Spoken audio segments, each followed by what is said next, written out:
It's now 7 o'clock. Welcome back. This is Morning Express, and we start with an update of some news that we are receiving and a developing story. And as soon as we get more, but 9 people are dead and 20 injured after a bus burst into flames after colliding head-on with a lorry at Convicon near Emali on the Nairobi-Mombasa highway. The ill-fated bus belonging to a bus car that was heading towards Mombasa when the disaster struck. Again, 9 people dead and 20 injured in that bus that had a head-on collision with a lorry and burst into flames at Convicon near Emali on the Nairobi-Mombasa highway. The ill-fated bus belonging to a bus car was headed towards Mombasa when the disaster struck. As we get more information on that particular story, we certainly will update you. But for now, we'd like to get into the newsroom and a quick reintroduction of the guests that we have in studio. In case you're joining us now, we did have them on the newspaper review, but I have to my immediate left, Koki Ochieng. We have Honorable Yusuf Hassan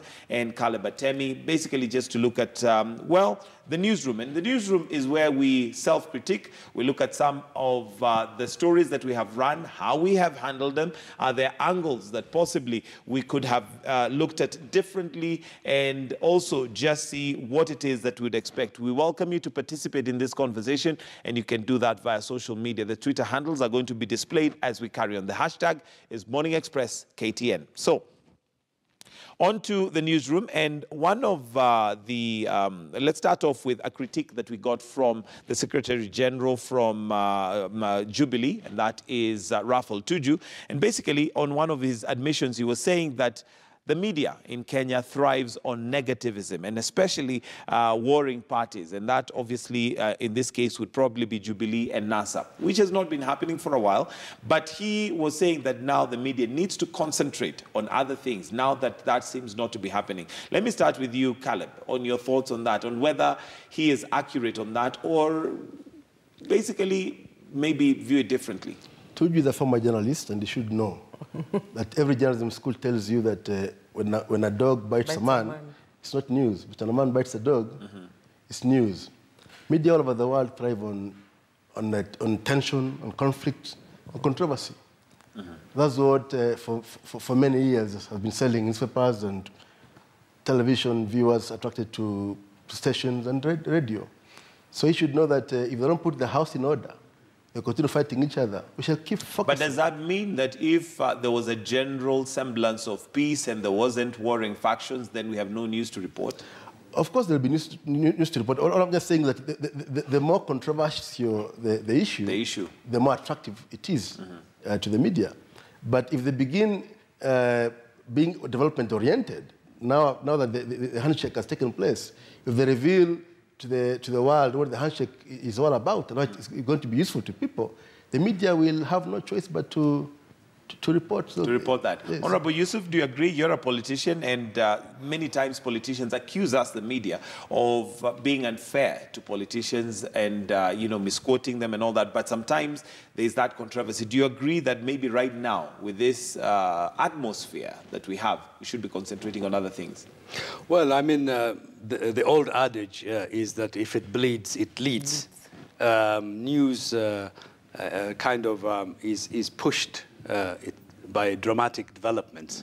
And good news is not that interesting because human behavior as it is that you're interested in controversial issues, you're interested in the unusual. It kind of provokes curiosity, yes, the more controversial. But I think the point that the Secretary General is making is not to do so much with reporting good news alone, but it's also the fact that what we have noticed recently is that there is a lot of what I consider to be gossip leading the headlines. For example, one of the points that he raised in his press statement was the fact that the Jubilee Party was going to have a parliamentary group meeting that the president had called. Oh, yes. But nothing of that kind ever happened. I am a member of Parliament for that party. Rumors started over the weekend that there was going to be a PG on Tuesday. And media people kept on asking our point of views and things like that. So in this particular case, the media, either they were misled by someone who had put out some information out there, such a story did not exist. It was a fake story that made the headlines and continued, even when the Secretary General of the party, the ruling party, said that there was no such a meeting. It said Jubilee has postponed its parliamentary group meeting. It's almost like which was false, of course. So I think we must be able to differentiate between professionalism, reporting accurately, and having a very good ethical and moral standing when you're doing your work, that you make sure that you've got all your sources right, that you're getting the information right. Even this story on Moi girls, right. The Standard reports as if it is a fact. It's not in question mark, it's not in inverted commas. The headline clearly says it was all fiction. And when you read the report, it's just another a version from another side of the story by a different faction. Okay, and maybe, Koki, I'll bring you in on this, because then it brings the fact that are we sometimes, for want of a better word, desperate for that controversy? Because even if you look at that headline, and again, we'll also weigh in on fact-checking, because if we use the two stories of the Jubilee PG, which was almost splashed as a fact, that the PG meeting is taking place on Tuesday. But we have a member of the party here telling us, no, there is no such thing. Again, we have the Moi girls incident, which again was reported as fact. The girl was raped. But details now are coming out that she may not have been raped by an outsider. It could actually be an internal thing. Your thoughts on that?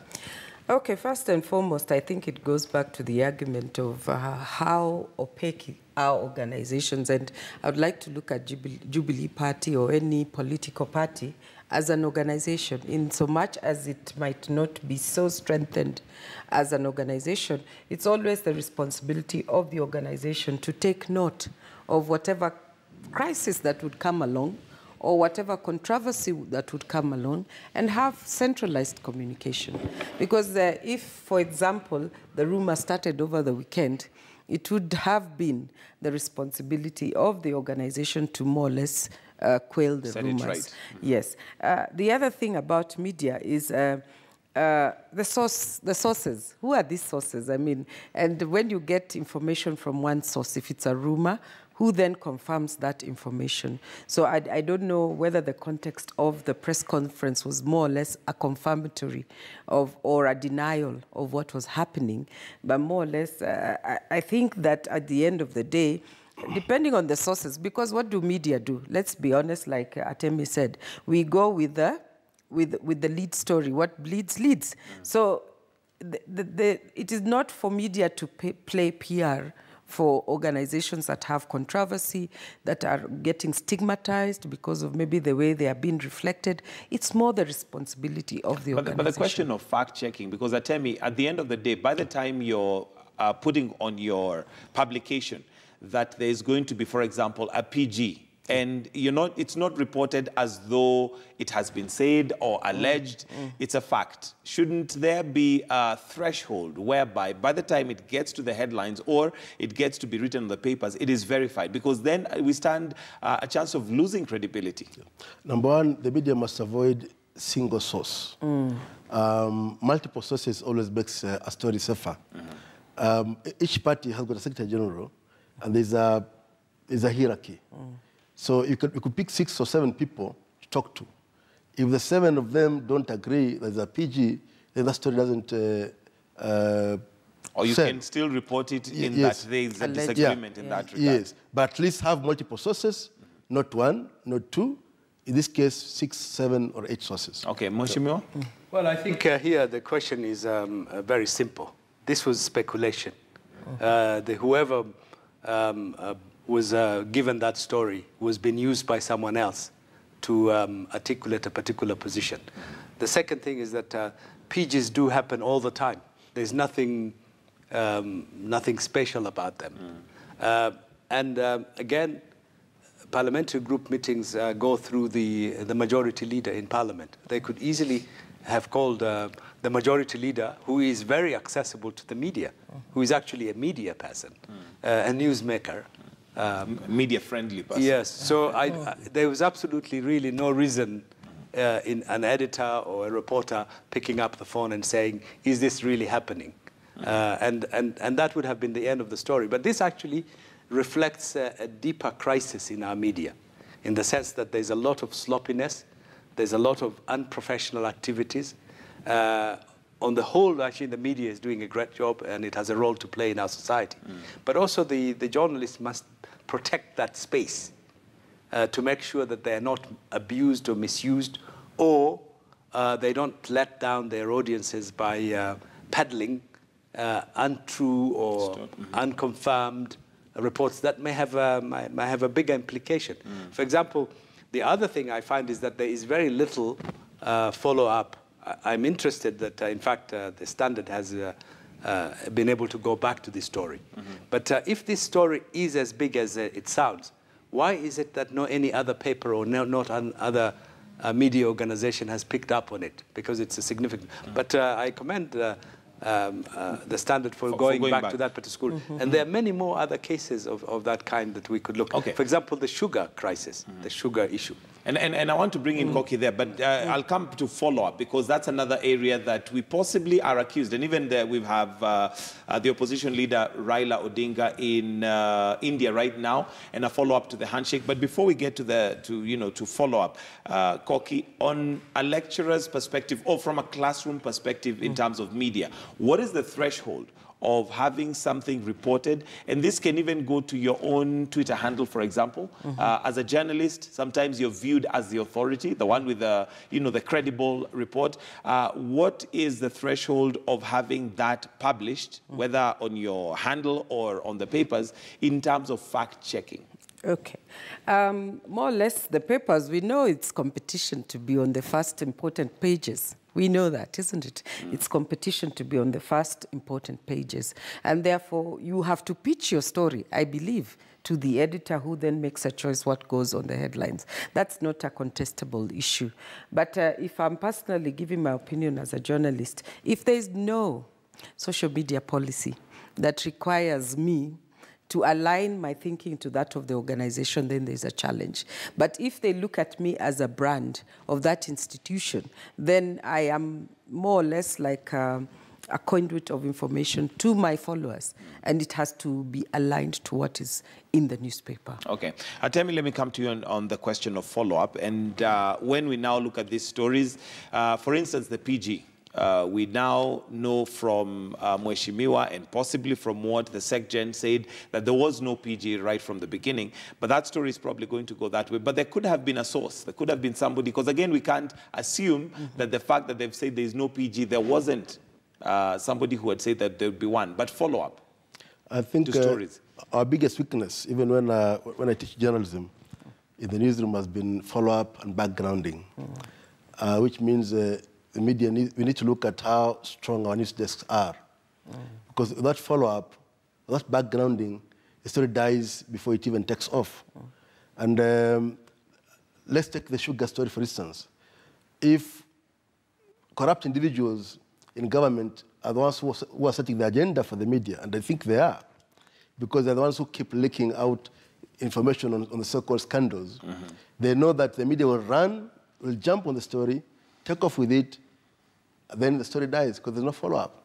If the media were consistently following up stories in detail, like they do in some of these Hollywood movies, like case files, where investigators are on a case for 3-4 years, would have rooted corruption a long time ago. Follow-up is critical, and it requires resources, it requires diligence, it requires determination, it requires leadership from the news desk perspective. All right, Mheshimiwa, on follow-up, and you have worked in an environment where, as a journalist, and sometimes there can be a challenge of follow-up. And this is because, one, limited resources.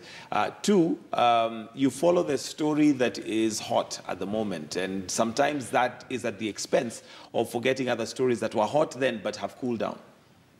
Well, absolutely. I think the follow-up is a critical element of journalism, because otherwise you would not have a memory. You would just be working from hour to hour, day to day. You would not be bothered about what happened yesterday.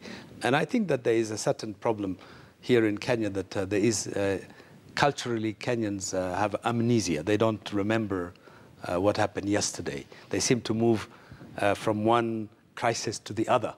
And I think to a certain extent they are driven by the media because the media takes up a big story. It doesn't give you the whole story, and it's an incomplete story, and you're expecting something to happen the next day or maybe new leads to it. And there are a lot of facts missing out of it, and you say maybe some brilliant journalist would follow it up and break the story. But it doesn't happen. I think the first problem is resources. Media organizations are cutting out on their budgets. They're cutting out on their bids. They're shrinking because the advertising market is also shrinking. And so I think some of the problems that we're talking about here are more to do with the market realities. All right. Koki, and maybe that also calls for change in how we do things, because if the market is shrinking, then we don't want to shrink with it or be irrelevant. Yeah, I think I talk about it every other week. I come here every other time. But let me maybe put it into more context. Like the way the online cab map apps disrupted the media. A media must disrupt itself, and the product has to be the content. I keep on saying that, and I can't reiterate that anymore, because now, like we know, audiences' requirements are different. So it's good that you break the story in hard news, let me know what's happening, but it's also good to take time to have specialized reporting. And we talk about this all the time, because if you have this story that today has come out, then we put it on the special desk where the investigative journalist has time to go and explore what is happening. Then we can have that continuity or follow-up, like he's saying, and backgrounding, because then the journalist has time, is allocated that, and there are resources to follow through the story. Maybe just an adjustment of what kind of adjustment of resources would be required would make things relevant. It would be good to look at a story. I think KTN had a lot of, the investigative pieces, or you remember, every time people would wait with a bated, interest. Bated breath. Yes, right. to hear what is happening. And Washimua, I don't think Kenyans forget, because we still piece through. It's just that the sporadicness in which, for example, corruption is reported since Goldenberg, becomes an issue. But when somebody puts it in an infographic or in data visualization, then we begin to remember. I'm doing something on Majimbo, and it goes back to the 70s, the 60s. So critically, if we look at it, people don't forget. It's just that the sporadity in which these stories are reported, and there's no continued big story, that big story that will stick in our minds, like Kanjo, the Kanjo story. Yeah, and we will always remember that. Then it means that we are not really servicing the Kenyans as it is, because that public interest element needs for us to go into depth. Yeah, and it needs for us to reallocate resources. All right. Mheshimiwa, your thoughts on the investigative desk, because that's one of the key anchors of ensuring that we follow up a story. If we just take Moi Girls, for example, there is the initial story of somebody may have broken into the school. It could be one of the male teachers, could be one of the teachers. That was the initial thought. Here we are now dealing with something totally different. However, the investigative desk now would be the one to come and say, these are the facts. Do you think we are doing justice to some of these stories with our investigative desks? No, I think that in general, what I noticed as a reader, as a former journalist, and also as a keen, enthusiastic reader of him, I'm a news junkie, is that they all follow the same lead. They all quote the same people. There is no much attempt to look for a new angle and to focus on what is missing. Either the problem is because of what I mentioned earlier of resources, is that for an investigator to do his or her job, you need time, you need money, and also you need the freedom, editorial freedom from your management to be able to go places that nobody else has gone. And to a certain extent, I think maybe the journalists do not have the full support management, because some of these media organizations are owned by big companies that have political, economic interests that does not allow for that kind of journalism. The second thing is, in my old days, you could be given a story and the editor would tell you, don't come to your desk until you get this story. You get the resources and the support you need, and it was up to you to go and deliver a good story. And you worked on this story with maybe not only as an individual, but with a lot of people. So I think the question is, how much freedom and support does the journalist get in pursuing his or her story? What resources are allocated by the media? That's why there is a gap, because every story you read, for example, the Moi girls has moved now to another internal system, a dimension, yes, sir. But the question is that none of those questions that have been raised here were asked at that time. And also this story raises more questions than it provides answers. Will they be answered? Yeah. So the question is, we do not really have a clear picture. We don't have a clue of what might have happened on that night in Moi Girls School. All right. And if a secondary school in the capital city, we cannot crack that particular story. What do you think of the bigger, more complex stories, of which, in fact, the villains are willing to use every means possible to hide their acts, their action, and they use money, they use power, and all other resources to make sure that the information does not break. All right. And then the final element in terms of investigation is corruption. Right. Is that we have a lot of transactional journalism in our country. In the fact that there are a lot of journalists who are operating as PR people, who, with a brown envelope, can drop a story. Tweak a story. Yes, or can develop, or plant a story. And even in this PG story, about the Jubilee PG story, the question is, when somebody leaks that kind of information before it comes from the official source, is that what is the interest of that person in disclosing that information? So as a journalist, you should be always on the defensive to say, what is in it for him or her to give me that information, that lead? What is he or she going to benefit from it? All right, Caleb, let me come to you. And Mheshimiwa brings in an interesting aspect of lack of creativity, if I can call it that, where you find, even when it goes to a press conference, you'll find, let's say a politician calls for a press conference, you'll have all the media houses have their microphone there, and basically what you'll see on the news is so-and-so said, but we rarely have why did he say this? What is the cause for this? But in terms of creativity, so the angles that we take, is it that from the lecturers or from the school perspective, we don't have angles being explored, or is it a lack of creativity on the journalist's part? I think it's a mixture of many things. At the school level, you need to teach our journalists, give them practical lessons. For instance, if you want them to do a feature, must be a field feature article. They go to the field and do something that's publishable. At the news desk level, we need an editor who will brief and debrief the journalist. I'm sending you to go and cover Mheshimiwa. This is his background. This is what he said 3 years ago. This is what I want you to ask him. This is what you need to get from the press conference. And then on the reporters level, do they read? Do they research? Do they seek knowledge to understand what's going on in the country? Many of them don't read beyond the Facebook. The only book they read is Facebook. so it's a weakness we have internally as reporters, which we must work on, so that we avoid what I call the microphone journalism, placing a microphone in front of Mheshimiwa, then checking it to somebody else. And there's no brain power, there's no creativity, there's no critique. That's going to kill our journalism. All right, Koki, research desk.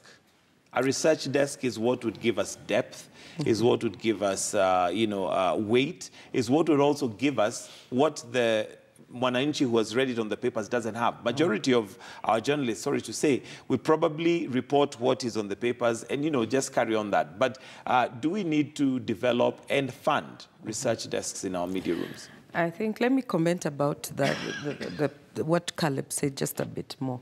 There's a research that my students and I did about ethical decisions in the newsroom, and the findings indicate that most of the problems were editorial in nature. the editorial decisions, because the journalist will come up, and I've had students who are journalists come and tell me, you know, you come up with a story, but then you're told this is the angle you should, you know. So therefore, the decision to tell the story from your journalistic training could be interfered with at that level. So the research element, I think we've talked about it severally. I think there's a challenge for media to think how to integrate research into their day-to-day practice, given that they're highly dependent on hard news. They then need to, you know, go by the timelines required. But then the bottom line is, remember, today we are in an environment where there is social media, where there is, you know, various sources of information, and distribution points. So it becomes a challenge for the media to start. Yes, you can break the story, but what goes in the background must be systematically organized to make sure that fact-finding, or you're working with fact-finding bodies, or you have people on the desk whose work is just to fact-find, to be able to add value to that. So I think what I'm seeing, and what I think is the challenge, is the ability for media to remodel itself, to really meet the needs of the audience they require. Today's audience is media literate, to some extent, and those few inform others in the two-step flow kind of situation where I'm an opinion leader, I inform everybody else. So if you give me that shoddy information like what Mheshimiwa is saying, then that's what I have to give to those who require information from me. So I think media has to critically question themselves. I know last week there was a conference on future of journalism, to question themselves as media, given that your revenue source is not going to be as solid in advertising. Right. How can, yes, it's not going to, it's nowhere, it's not going to be there. Just forget advertising as your core business, core area of whatever. You'll not sell numbers anymore. Yeah. And Mheshimiwa, that brings in a question of how we need to disrupt the whole industry.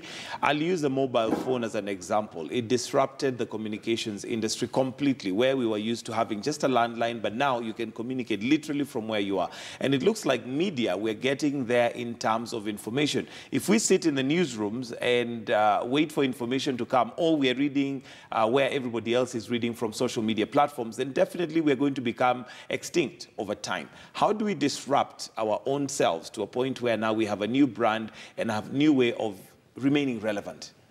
I think to a certain extent that would be determined by the market, because the media basically is a commercial venture. It's not, it has other responsibilities to report fairly, to educate, to inform, and so on. But on the whole, the role of the media is also changing, as you said, with social media. I get much of the information that I consume through the social media in a piece of gadget that is in my pocket. I no longer sit down and watch television or read the newspapers from page to page. And so the media is also getting fragmented, it's getting specialized. You know, if you're interested in politics, you just read politics. If you're interested in sports. So I think there would be, something is going to come. The demands, the social demands and economic demands would impose that on the media, that it will become even more fragmented. It's unlikely that we would ever go back to one shop. One-stop shop. Yes. One-stop shop, where you get all the information that you need. Those days are completely gone. They're completely gone. Yes.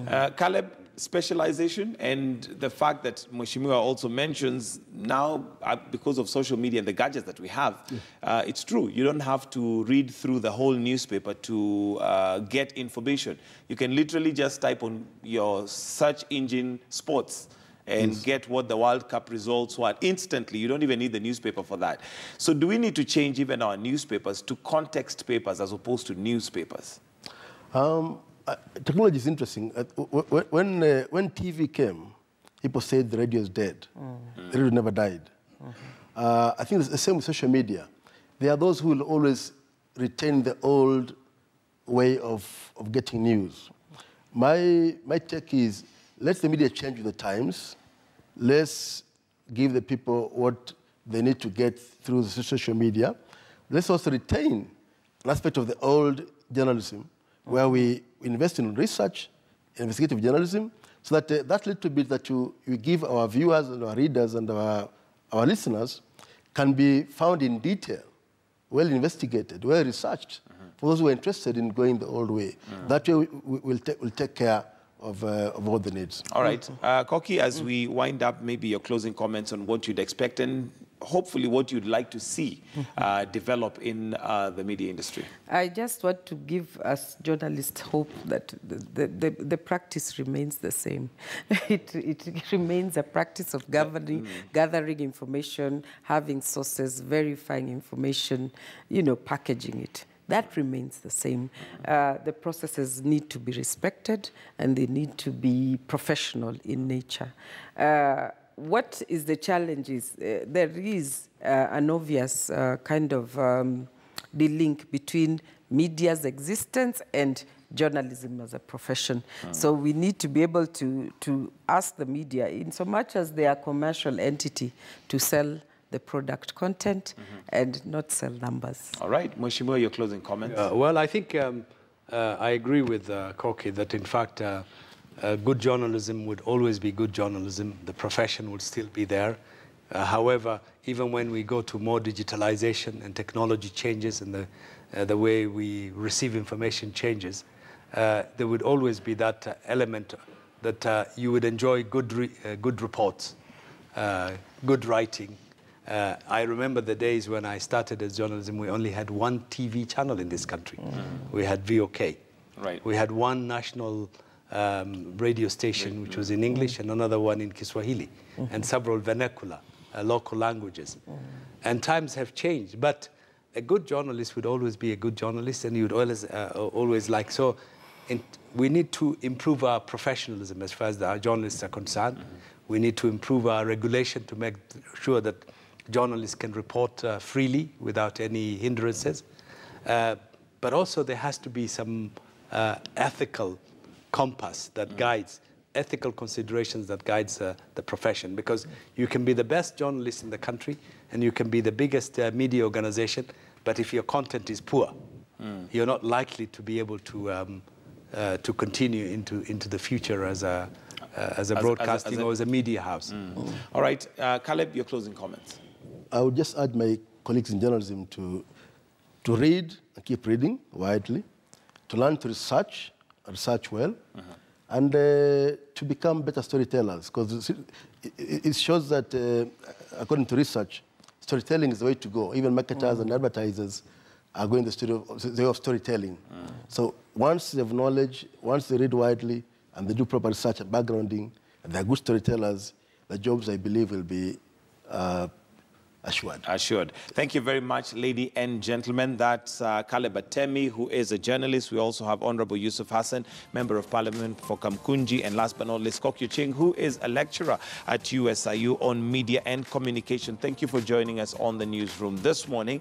It is now 26 minutes to 8 o'clock, and we are going to take a short break right here on Morning Express. But do stay with us. We've got updates on the World Cup, and also your health is lined up for you. And remember, the question that we'd like to find out from you is whether you can actually do without sugar in your cup. That's all coming up right here on Morning Express.